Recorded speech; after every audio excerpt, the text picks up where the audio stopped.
We're welcoming our guests, Damion and Stephanie Solorzano of Elevation Health Solutions Diagnostic Center. A lot of my friends were dealing with sleep apnea with their boyfriends, significant others, husbands. I knew someone, it affected his health to the point of not making it.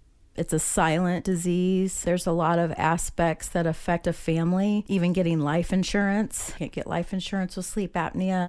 So there's many reasons why people want to proactively be curious about how they can balance that or even eliminate it. I am really passionate about health in general, and my background is actually medical. So I spent the last 25 years as a respiratory therapist, and then I transitioned into medical device sales. And actually how I got involved with sleep apnea is actually twofold. I worked for a manufacturer of a CPAP device. I had some mild sleep apnea myself and was self-monitoring it and was aware of it, and it was really secondary to my obesity at the time. I decided when I left medical sales to open my own business and to focus on health. During that time was doing my own health transformation, as you did with Apnea, and was making some major changes and just came to the realization that sleep is so vital to our health. It's a pillar of health, right? If you think of the pillars of health, they're nutrition, physical activity, and sleep. And those pillars of health are just vital to us. I really wanted to focus on the sleep aspect of it. Creating a podcast can be a daunting goal. Time is ticking. Stories are waiting to be told. Is AI listening in? Anchor by Spotify. The definition of user-friendly. The only place where a time-encapsulated conversation becomes a forever human connection. What we do is we are a diagnostic company and we do sleep testing. So we rule out people that might be at risk for sleep apnea and really confirm, do they have a diagnosis of it, and share that information with their medical provider. Protocols that we're working on is really to actually utilizing a more holistic approach to help them to improve their sleep apnea through lifestyle change and intervention. Holistic side of things and the medical side coincide and coexist is with that medical diagnostic. We are using FDA approved, American Academy of Sleep Medicine approved devices. And we actually partner with a board certified sleep specialist to actually get that data that's needed. And then in coordination with their medical providers are looking to change that or improve that through lifestyle intervention. And that's really the goal. I've been doing the sleep testing for a couple years now, but we're transitioning over to that actually helping with lifestyle change. And I've got a couple gentlemen, they've gotten that initial diagnostic test and they've gone through the traditional therapy with their doctor, but they've chosen to optimize their health and go through our lifestyle intervention change. And we're seeing some pretty impressive results so far. I love that. So you're actually collaborating with physicians. Could anyone who's listening in other states collaborate with you as their sleep apnea specialist? Absolutely. Everything that we do does not require a referral, nor does it require a prescription, because everything we're doing is non-invasive. Certainly as your own personal health consumer, if you feel that you're at risk for sleep apnea, you can go out and pay for your own study and have that done. Oftentimes, it is recommended that you go through your provider so that they know that you have those specific health concerns. If it's something you want to investigate on your own, you by all means have that ability to do that. And then lifestyle change, you don't need anybody's approval to improve your diet, improve your exercise, improve your habits. So all of those things we're able to do. And obviously, we're willing to share and communicate with your medical providers and offer that support. So if you're on CPAP therapy, definitely that is the gold standard for treatment. We don't advocate for that, but there are some challenges with it where people want to find ways to basically get off of it. Compliance is a real issue, and we can talk more about that.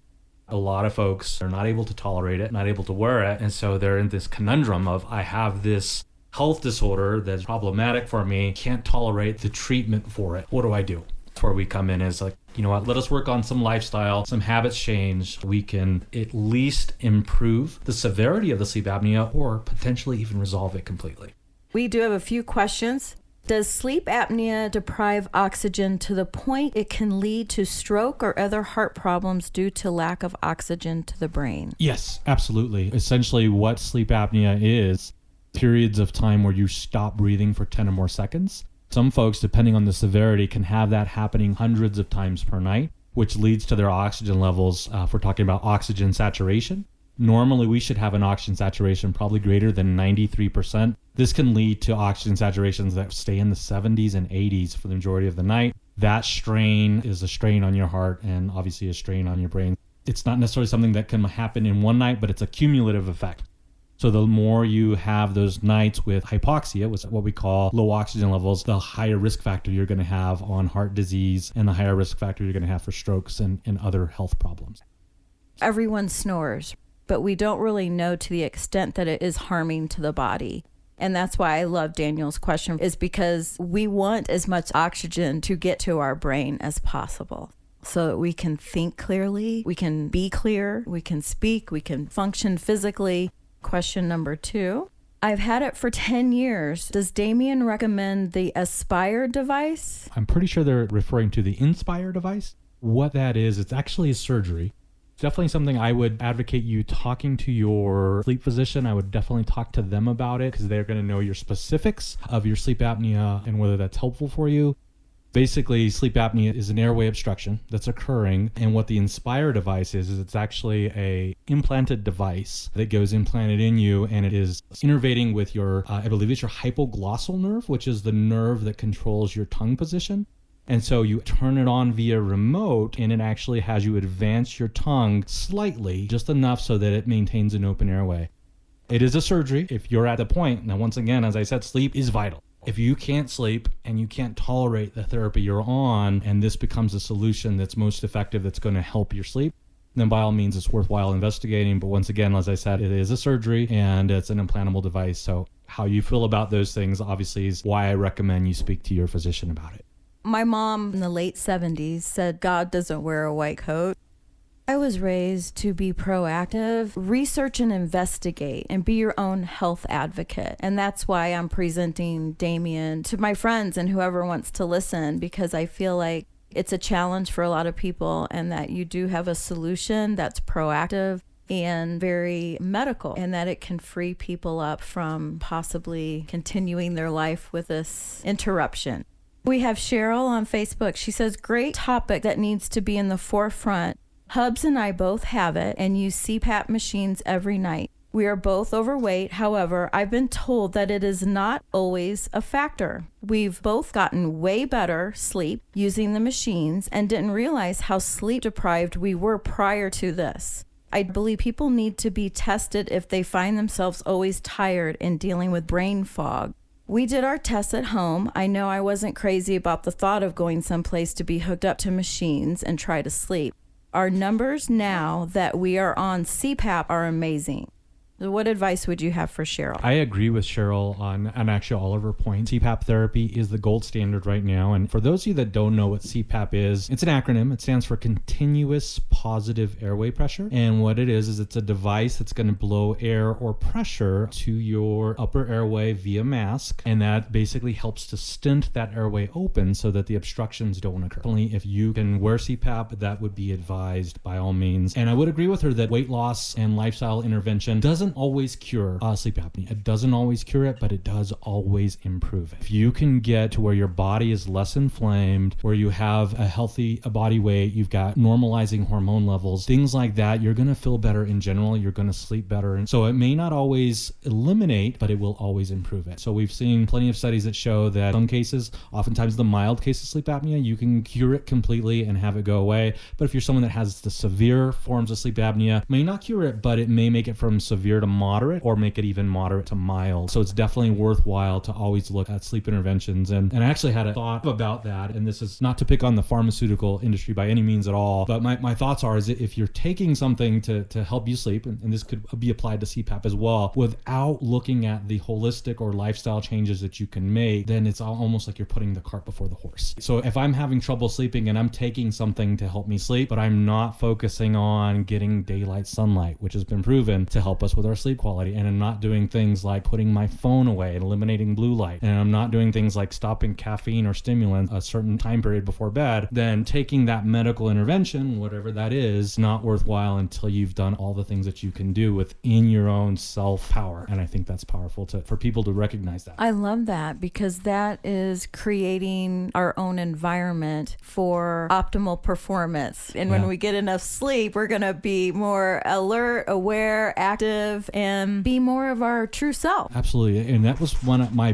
biggest personal findings was I, like many of us, have an attachment to my smartphone. And I can get caught up on social media or reading articles or looking at things. And one of the things that I found is that my sleep quality drastically improved once I put my phone to bed about a half hour before I went to bed, and to charge it in another room. Because what would happen is I'd wake up 2 o'clock to go to the bathroom, habitually would look at my phone, that blue light would wake me up, the thought process would start, and I would get interrupted sleep. So that's why I say things like that, simple, easy to do. For those things with sleep, the terminology we use would be following good sleep hygiene. And that would be an example of sleep hygiene is eliminating blue light, eliminating electronics, getting daylight, getting plenty of exercise, eating a healthy, well-balanced diet. That's all within that. I've been holistic since the 70s. I did have a curiosity about the medical realm. And so I set my intention and I say, I'd love to learn more about the medical world, because you never want to be against anything. It will come back to haunt you. If you watch The Secret, they're fighting for peace, but that energy is antagonistic energy. I really want to embrace the medical world. And guess what? I went to work for Dr. Susan Debin, who was a family practitioner for 40 years. My gift in that was I saw all of the patients. Number one, sleep is in the top 3 that people are struggling with, is lack of sleep. I also saw all of the reps who represented big pharma, medical devices, helping people sleep better is a big industry. Can cost a lot of money. So that's why I appreciate what you're doing. Tell people what to do. So if they're from out of state, they would order the best starting point for anybody that thinks they might have a sleep disorder, or even you just don't sleep well, right? You wake up, you're tired during the day, to really just kind of take a free sleep assessment. We actually offer that on our website. So it's a totally free tool. You just go to elevationhealthsolutions.com, just click the link that says free sleep assessment. And that's going to tell you if you have some risk factors that make it worthwhile for you to even invest in taking a test. Some of these I'll talk about what the risk factors are. We do clinically based assessments that we're doing on this free sleep assessment. And it's really a combination of 2, one of which is called the Stop Bang assessment. And I'll go over what that is. And then the other one is the Epworth Sleepiness Scale to really assess whether you've got excessive daytime sleepiness. And what the Stop Bang is it's basically 8 questions to tell you if you've got a high risk of having sleep apnea. And if you score 4 or more, you've got potential risk. 5 or more, it's definitely worthwhile to get it tested. And so that first one, and it's an acronym, Stop Bang is an acronym. So the first one is S for snoring. So if you snore, kind of chuckled a little bit when you said, Sherry, it's a silent disease, and it's a silent disease during the day, but oftentimes at night it is not silent. So snoring is definitely one of the hallmark signs of sleep apnea. So snoring or gasping or choking, those are some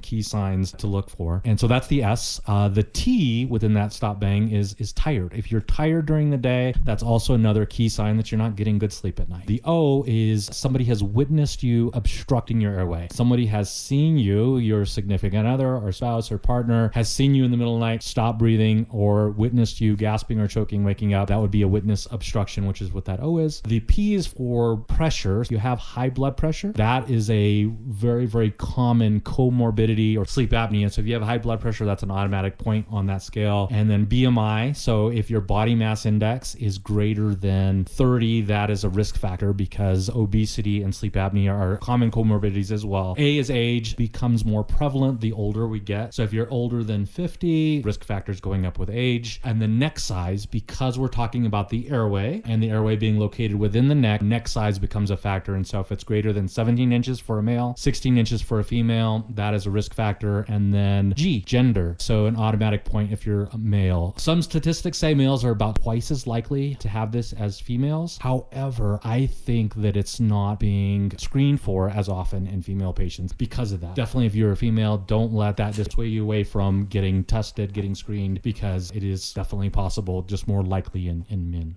Excellent. I love simple diagnostic tests. Those are great points. Tell us your story and how you got involved, because a lot of people out there want to lose 10 to 20 pounds and maybe 80 pounds like the gentleman I met today. I'll tell you, I found Apnea really because of my own personal health shortcomings and needs. Knowing from working on the medical side of the world, and knowing the risk factors that carrying extra weight had, suffering with conditions like high blood pressure and sleep apnea and prediabetes, things like that, I knew the implications that carrying that extra weight had. So I was seeking to do something, and actually found a friend that was an Apnea coach, and actually just reached out to them. I love how you said to be accountable, and I definitely wanted to be my own advocate, but I needed a little bit of support and encouragement and a little bit of accountability. That the aspect that Apnea offers was that accountability with having a coach that was able to help you to learn and adapt to the program, and that's really a key component of it. I reached out to that friend at the point where I was just really struggling with my health. I had multiple health issues and improved my health drastically after a 75-pound loss. So I lost 75 pounds through the program and hadn't experienced that kind of change in my own health with anything I've ever done before. So I became a big believer in it, as well as Stephanie. Ever since then, obviously you lose 75 pounds, people notice. Really wasn't my intention to start the coaching of it. I really was rewarded by opening people's eyes to the possibilities and helping them to transform their life, transform their health. And the thing that it did for me personally, and is obviously I don't do things all the time just to be self-centered. The thing it really did for me is by helping others, it actually strengthened my own accountability, because now I'm promoting myself as a health coach. As a health coach, you don't go and do things that are unhealthy. Not only did I change my habits and my mindset by going through the program, I actually changed my identity, which is huge. I became somebody that now health is my identity. That was a big thing for me, and I just love doing it. Definitely introduced the opportunity of what Apnea can do for one's health, one's sleep quality, and things like that for our folks that need that additional diagnostic, that additional support. I love that you said how it changes your identity, because I feel like in this world, there's an identity crisis going on out there. And I feel that health is a very vast word, and that what is true health? Is it following the guidelines of someone that says this is for your health? Or is it your identity of looking more vibrant, feeling more vital, and having more energy, and just feeling light? Like when I lose weight, you just feel light. You feel so much happier, more confident. Your clothes fit better. So it's the little everyday things. When we lose weight, we're going to lose those extra pounds that are weighing down on our internal organs, which affect our breathing. So maybe losing weight will help people sleep better. Absolutely. We're talking about weight loss, so I just want to make sure I'm making the distinction that Apnea doesn't cure or solve any diseases, but it does potentially lead to weight loss, and weight loss improves your health. And there are other ways to lose weight, and we're not trying to position that Apnea is the cure-all, but definitely as a means of losing weight. And by weight loss, you can improve your health in vastly immense ways. In particular with sleep apnea, what happens during sleep apnea is the muscles in our airways relax. And obviously we're laying on our backs when we're going to sleep, most cases, at least we're starting there. And as those airways relax, then they collapse the airway. And so the more weight we have around those airways, the weight around our neck, which is why on that stop bang analysis, neck size plays a factor. The weight we have on our neck or the weights we have on our chest or breasts when we're laying down has an impact on what's occluding our airway from the outside. Also, fat is tissue that is inside of our tongue, inside of our airways. So when we get healthy and we actually lose fat, believe it or not, we'll actually lose fat within our tongue, within our airways, and externally outside of on our body as well, so that our airways are more patent and we can breathe better. And so that's where weight loss really comes into play with sleep apnea. And I will say, and I think I've already said it before, it does not cure all sleep apnea. Weight loss will not, but it definitely will help improve it. And this is kind of a good point to talk about, that there are really 3 types of sleep apnea, and the most common type that we're talking about is obstructive sleep apnea, which is a physical problem because our airways are obstructed during sleep.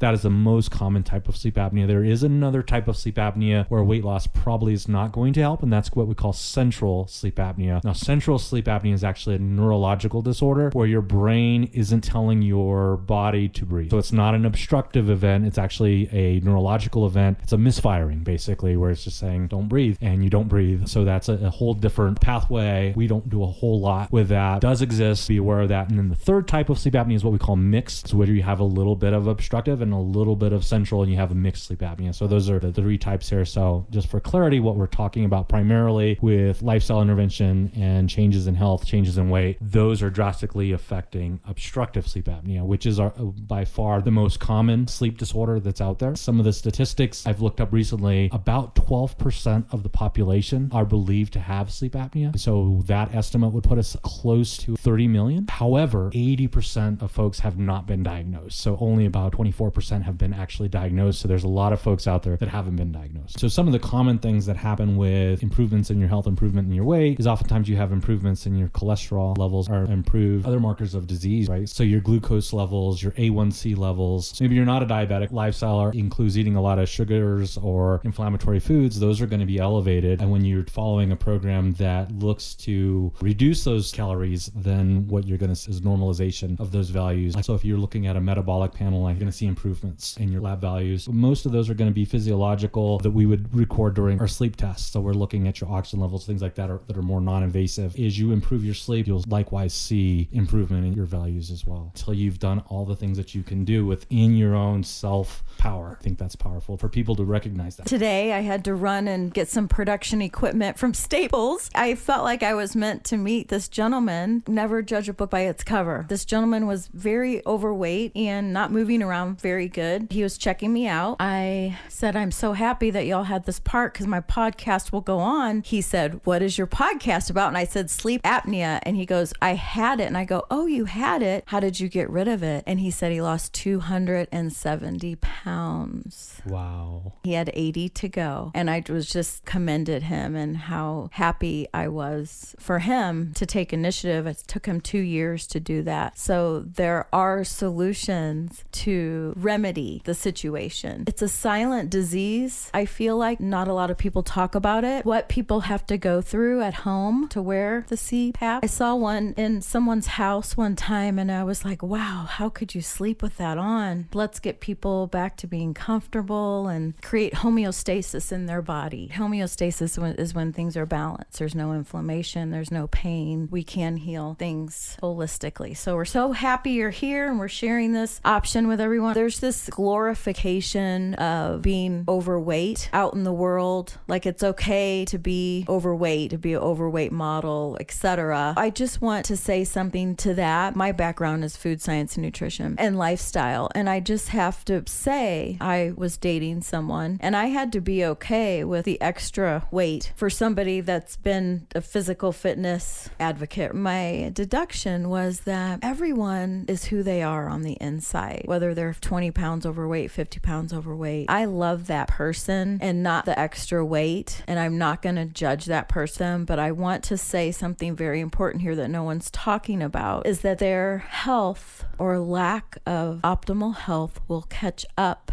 eventually. And that if we truly love ourselves and love someone else, let's proactively create a lifestyle that supports total health so that someone doesn't have a heart attack on us because they are 100 pounds overweight into this podcast, because I feel like there's a glorification that overweight models, which is fine. We all need to love ourselves. And I think that's the message, is to love ourselves and love that person no matter what. But I really want people to think about the health and their physical body, all the extra weight that is putting extra stress on their body. It's definitely an interesting topic. I think most people don't talk about it. They don't bring it up. It's a subject that's kind of taboo, or it's not spoken of. And I think the problem, and I'll take back to the medical side, that's some of the problems that we hear about, is that it's a topic sometimes that doctors aren't willing to talk about with their patients, or they don't know how to talk about it. It's an uncomfortable conversation. Definitely, without a doubt, there's no such thing as healthy fat. I mean, obviously there's healthy fats that you can eat. If a person is obese, it's a medical condition. There's kind of this movement within medicine where they've actually defined obesity as a disease, and that's actually important. The reason being is because a person isn't obese. A person is not obese. They have obesity. That's not that person's identity. It's their struggle. It's their disease, maybe bringing them some health challenges, but it doesn't define them. And we don't want that to become their identity. If we go back to that whole identity thing, we don't want obesity to become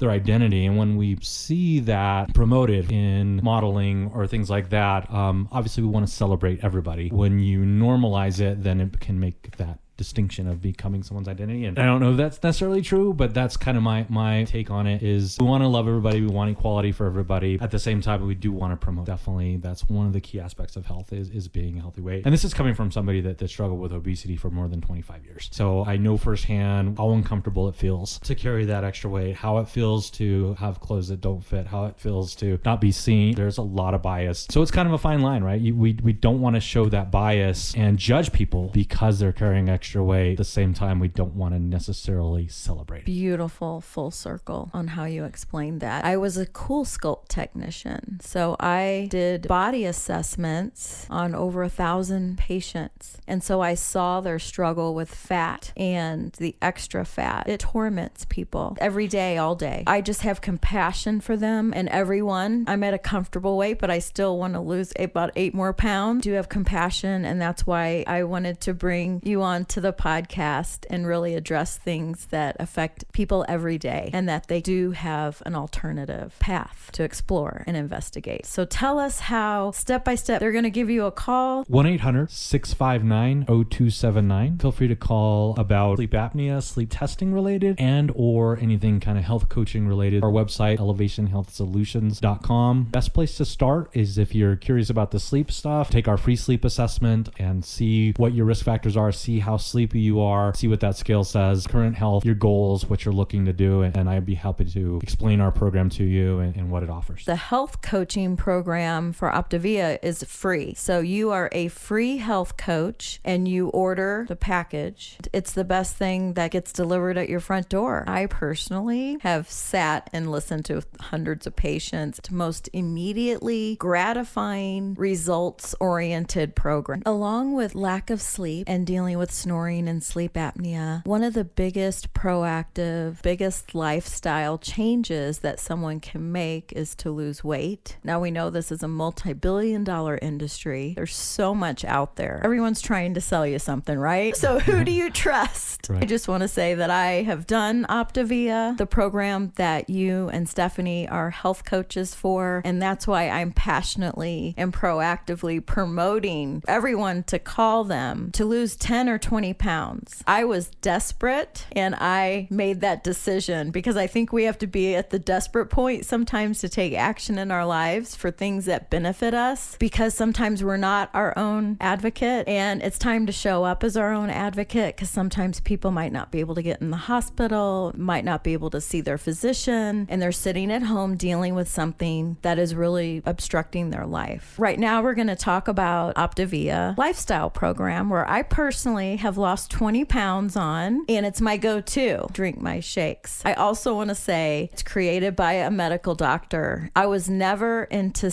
eating something out of a box or a shake, right? I'm a holistic health, everything through food. I did the program and then had my blood tested. Everything was in the normal range, everything down the whole page. And she had not seen that in 3 years.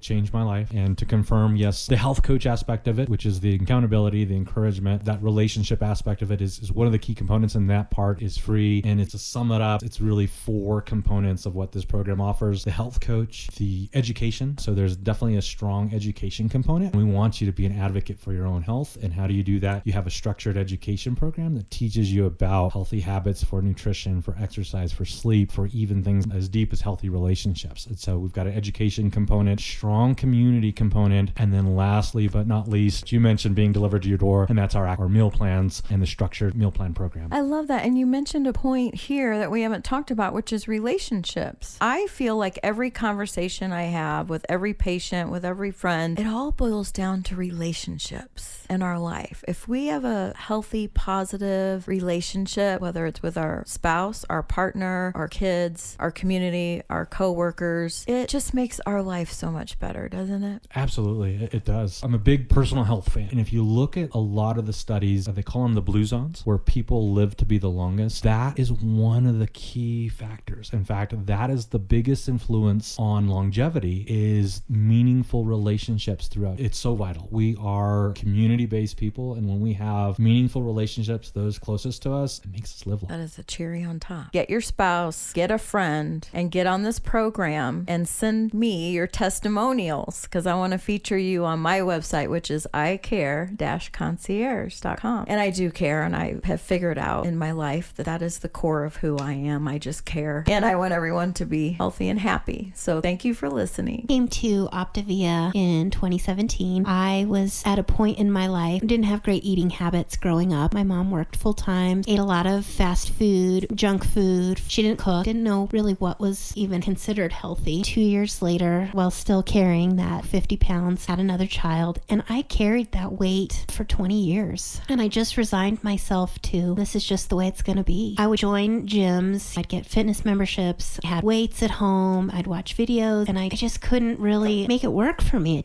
I couldn't make it a habit. I didn't know how to put all the pieces together. When I started with Optavia, it gave me the structure to do that. You know, I followed a guideline. It told me what to eat, what portion sizes, what are the best vegetables to eat. That structure gave me the tools to follow. After I lost 60 pounds, it just opened up a whole new world for me. Before, I had a hard time even walking a mile. When we moved there, we walked around the reservoir. I couldn't even go halfway around because everything ached. My ankles, my knees, my back, and I was so terribly fatigued. Just resigned myself to, this is the way it's going to be. I guess I'm just going to be heavy the rest of my life, and I just accepted it. So when I started the program and things started to change, started to feel really good, energetic, it was like, what can I do now? So I started to walk. Then I fell in love with hiking, and I just realized I loved being outside, and really it just opened up a whole new world for me. Learned how to cook. I enjoy finding recipes, going to the store, shopping for ingredients, and putting it all together. Just unlocked that passion for me. To say it changed my life is really an understatement. It really did. Gave you a new identity. It sure did. 7 years later, I'm still living a healthy lifestyle. That's not to say that I'm perfect. I still struggle with overeating and binge eating. That's something that was so much a part of my life growing up. Emotional things that we have to work through. I realized after I changed my lifestyle. I'm still working at it. In Optavia, in our community, we like to say that we're contending for our health. We're still working for it. We're fighting for it. And that's definitely true today. But I have so many more tools now that I didn't have before. I guess I would like to say, like, I'm just like pretty much everyone out there. I was overweight for a long time. I didn't know what to do. It's just so amazing. The point of our show is listening to conversations that matter to amplify our future. Our goal is to be more self-efficient, to be more street smart, science smart. I've always been an advocate of holistic health and being proactive to be healthy before you get sick. And this is Rocky, our